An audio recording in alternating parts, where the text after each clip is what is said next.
துதிங்க. உங்களை நாங்க துதிக்க சொல்ல தேவை கிடையாது. ஆனாலும் நீங்க துதிக்கணும். நீங்க துதிக்கும் பொழுது உங்களுக்காக வெண்கல கதவுகள் உடைக்கப்படும், இரும்பு தாழ்பால்கள் முறிக்கப்படும்.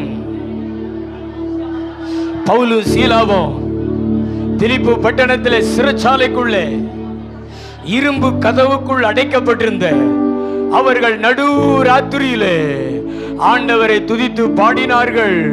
வேதம் சொல்லுகிறது, அவர்களை அடைத்து வைத்திருந்த கதவுகள் திறந்தது, இருப்பு தாழ்பால்கள் முறிக்கப்பட்டது. ஆண்டவர் சொல்றாரு, கர்த்தரை துதிக்கிறவனுக்கு முன்னாடி இரும்பெல்லாம் ஒரு எறும்பு. கர்த்தர் சாதாரணமா உனக்கு விடுதலைய கொடுத்துருவாரு. உன்னை அடைச்சு வச்சிருக்கிற இரும்பு தாழ்பால்களை முறித்து வெளியே கொண்டு வருவாரு.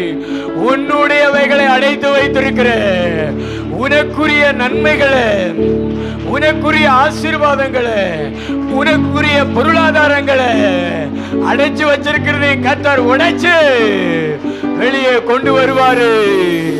வெண்கல கதவுகளை உடைத்து இருப்பு தாழ்பால்களை முறித்து ஒளிப்பிடத்தில் இருக்கக்கூடிய புதியல்களையும் பொக்கிஷங்களையும் உனக்கு தருவே சொல்லி இருக்கிறாரு. மகனே, மகளே, கர்த்தர் உனக்கு தருவாரு.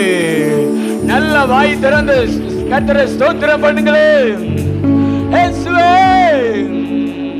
வாலிபர்கள் துதிங்களே. நல்ல அந்நிய பாஷைகள்ல நிறைய வாலிப பிள்ளைகள் மௌனமா இருக்கிறீங்க. நிறைய வாலிபர்கள் மௌனமா இருக்கிறீங்க. உன்னுடைய வாழ்க்கையில நீ எந்த சூழ்நிலையை சந்திச்சிருந்தாலும் கர்த்தரை ஸ்தோத்திரம் பண்ணு. கர்த்தர் எல்லாத்தையும் மாத்துவாரு.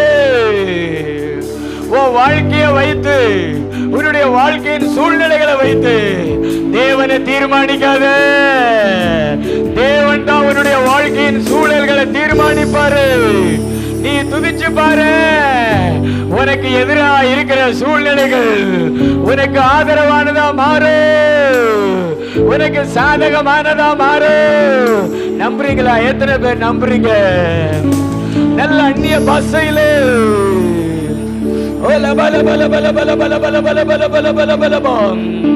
பேசிக்கிட்டே இருங்களே. நல்ல பேசுங்களே. ஹல்லேலூயா.